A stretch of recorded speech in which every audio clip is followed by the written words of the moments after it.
In 7 minutes, he'll be dead.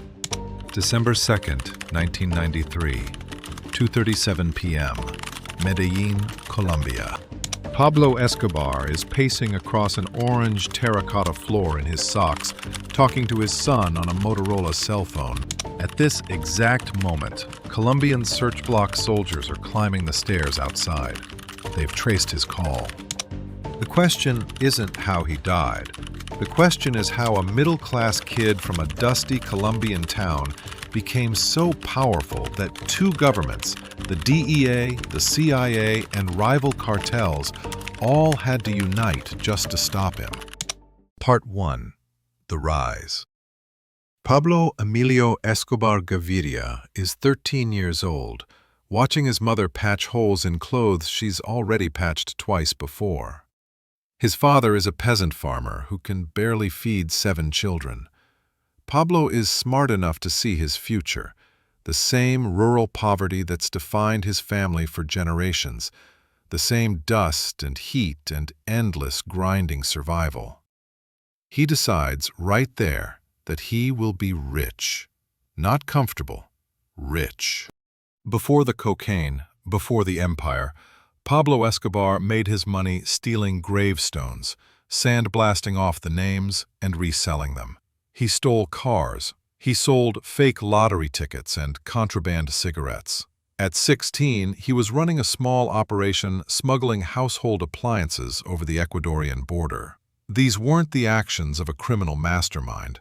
They were the actions of a smart, ambitious kid from nowhere who understood one fundamental truth. The system wasn't designed to help him, so he'd build his own system. By the early 1970s, Pablo had graduated to kidnapping.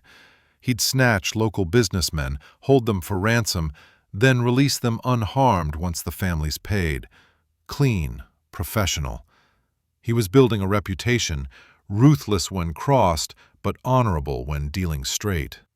In the criminal underworld of Medellín, that reputation was currency.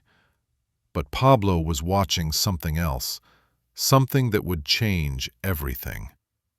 The gringos, American kids with money and freedom and boredom, they wanted cocaine, and they wanted lots of it. Part 2. The White Gold Rush. Cocaine isn't new. Peruvian and Bolivian farmers had been growing coca for centuries. What's new is the American appetite for it.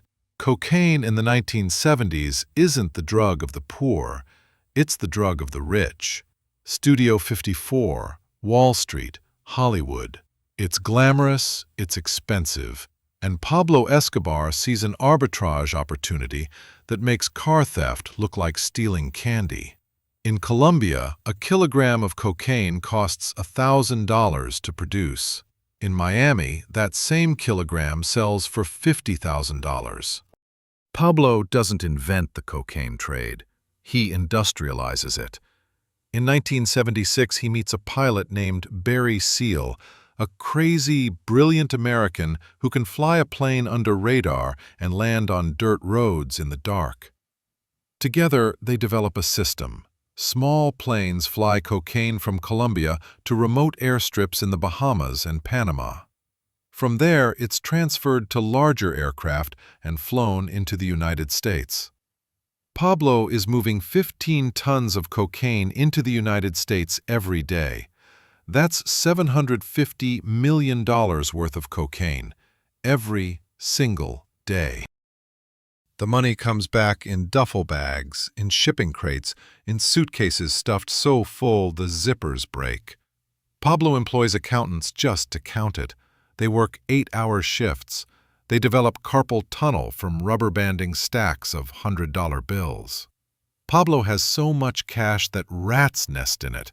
Rats literally eat millions of dollars in $100 bills, and Pablo considers it a cost of doing business.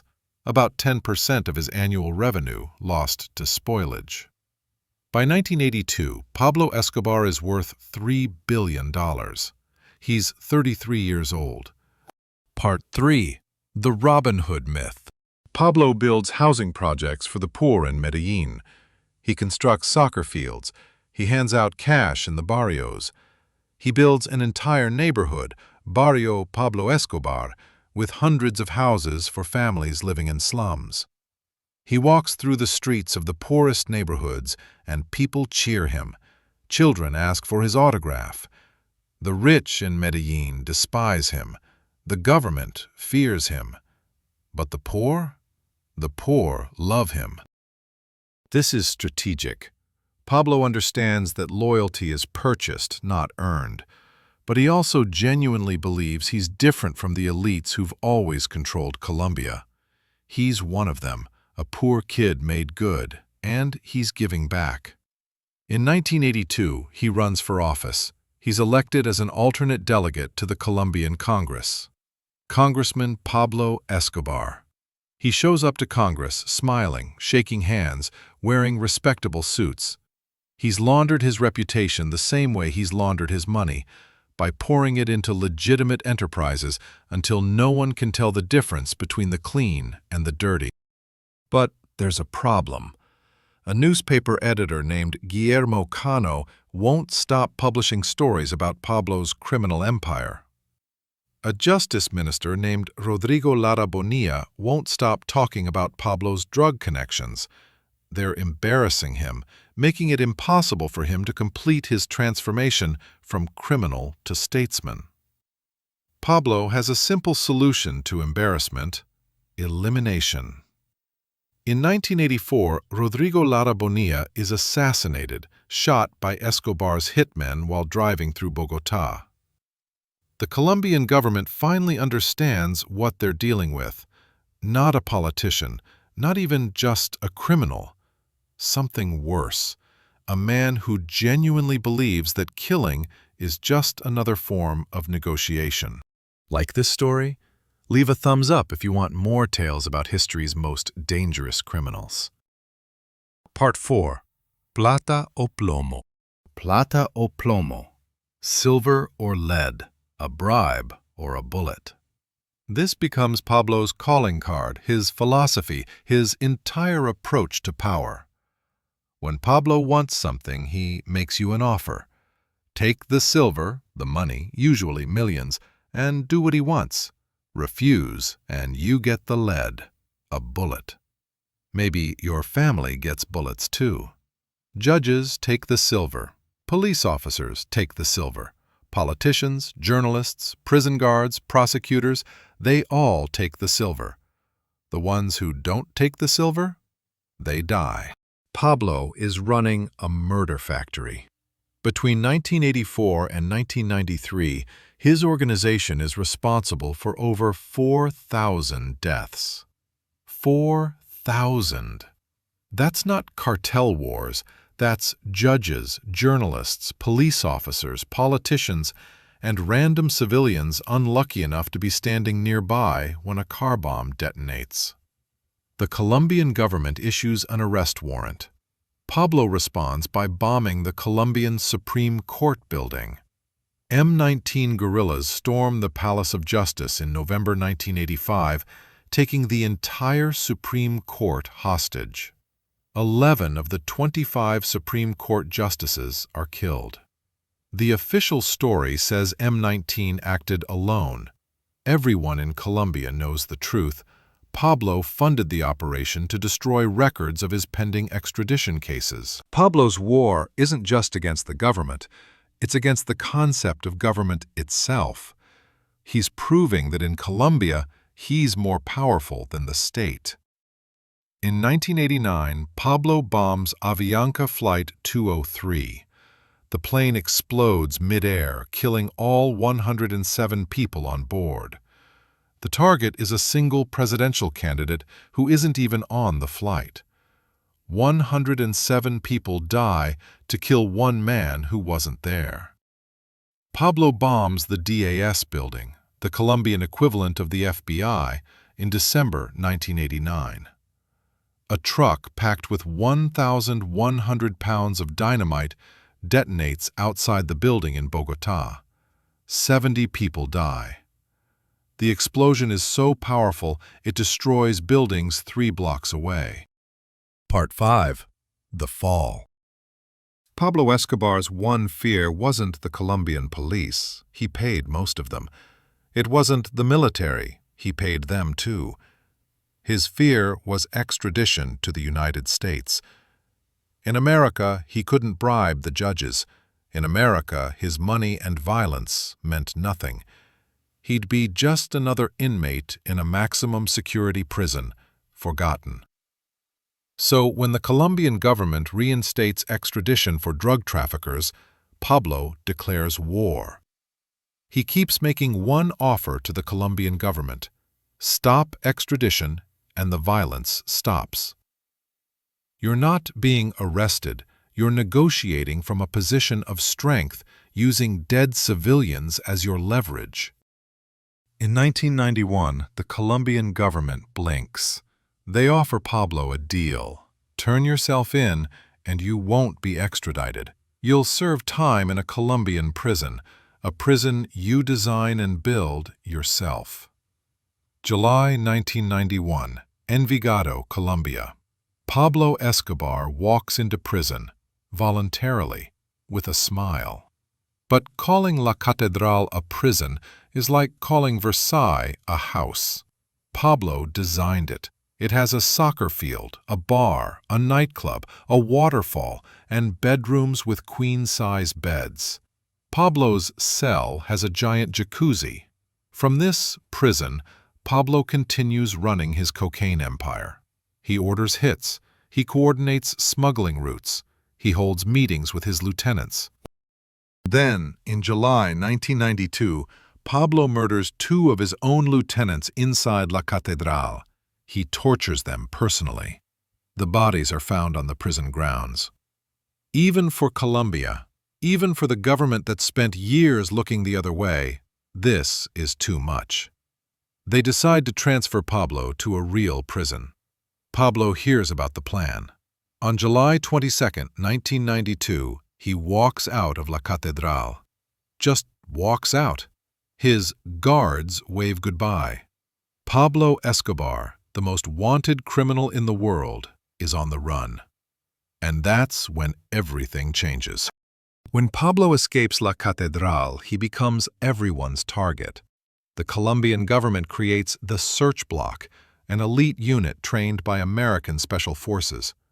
The DEA sends operatives. The CIA provides intelligence, surveillance technology, and signal intercept equipment. They're listening to every phone call, tracking every radio transmission, analyzing every pattern. But the most dangerous threat to Pablo doesn't come from the government. It comes from his former allies. Los Pepes, perseguidos por Pablo Escobar. People persecuted by Pablo Escobar. They wage a terror campaign that mirrors Pablo's own tactics. They bomb his properties, they murder his lawyers, they kill his extended family members. This story is far from over. Subscribe and turn on notifications so you don't miss the final chapter. For the first time in his life, Pablo Escobar is afraid. He moves constantly, never staying in the same safe house for more than a few days. His power is eroding. His money, billions of dollars hidden in warehouses, buried in fields, stashed in walls, is useless when he can't access it without being tracked. His own sicarios are being arrested or killed. His lieutenants are defecting. His political connections are abandoning him. The poor of Medellín, his beloved poor, start giving up information about his safe houses in exchange for reward money. And he keeps making one mistake, a mistake that's almost human, almost sympathetic, almost tragic. He keeps calling his family. Part 6, December 2nd, 1993, 2:30 p.m., Los Olivos, Medellín. Pablo is in a small middle-class apartment. He's been here for 3 days. He has one bodyguard. His empire has collapsed down to this: 2 men, 1 phone, and the desperate hope that maybe, if he stays quiet long enough, everyone will stop looking. But his son's birthday is coming up, and Pablo misses his family. So he makes a call, just one call. 2:31 p.m. The call connects. Pablo talks to his son, Juan Pablo. They're discussing plans. Maybe the family can reunite. Maybe they can flee to Germany, where Juan Pablo has been seeking asylum. 2:33 p.m. At a Colombian military base, a tech operator watches a screen light up. Radio triangulation. They've caught the signal. They're tracing it. Hold on. Keep him talking. 2:35 p.m. Search block soldiers are in vehicles racing toward Los Olivos. American DEA agents are coordinating from a nearby base. The triangulation is getting more precise, not just the neighborhood, the block, the building. 2:36 p.m. Pablo's bodyguard glances out the window. Something's wrong. Movement on the street, vehicles arriving too fast. 2:37 p.m. The bodyguard says something.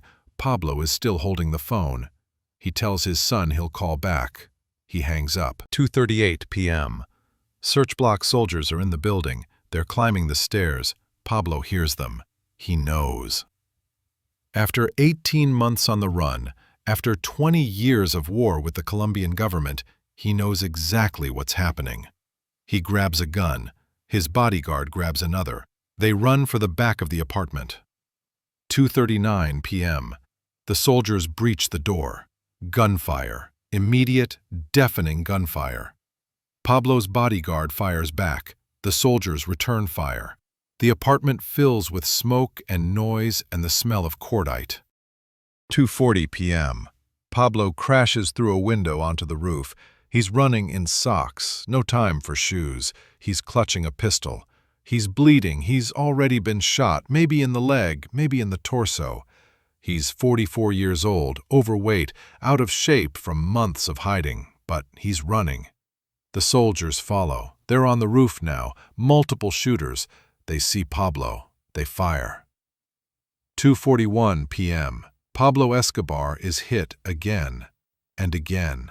5 bullets, one through the leg, one through the back, one through the chest, and one through the ear. The autopsy will debate which bullet killed him. The official story says it was the leg wound. He bled out. The unofficial story, the one the soldiers tell each other when they're drinking, is that the ear shot was close range, execution style. But honestly, it doesn't matter. Pablo Escobar, the richest criminal in history, dies on a rooftop in his socks, bleeding out on the same terracotta tiles that cover half of Medellin's roofs. The city he once ruled. The city that once loved him. Part 7. The Cost of Billions. After Pablo's death, his family fled Colombia. His wife and children eventually settled in Argentina under assumed names. His son, Juan Pablo, changed his name to Sebastián Marroquín. He became an architect. He wrote a book about his father, trying to reconcile the man who played soccer with him in the living room with the man who murdered thousands. The Medellín Cartel collapsed, but the cocaine trade didn't stop. It never stops. The Cali Cartel took over. Then the Norte del Valle Cartel. Then the Mexican cartels. The product still flows north, the money still flows south. Nothing changed except the names on the arrest warrants. Colombia is still recovering. The violence Pablo unleashed, the normalization of assassination, the corruption that seeped into every institution, the generation of young sicarios who learned that murder pays, that legacy doesn't disappear when the kingpin dies.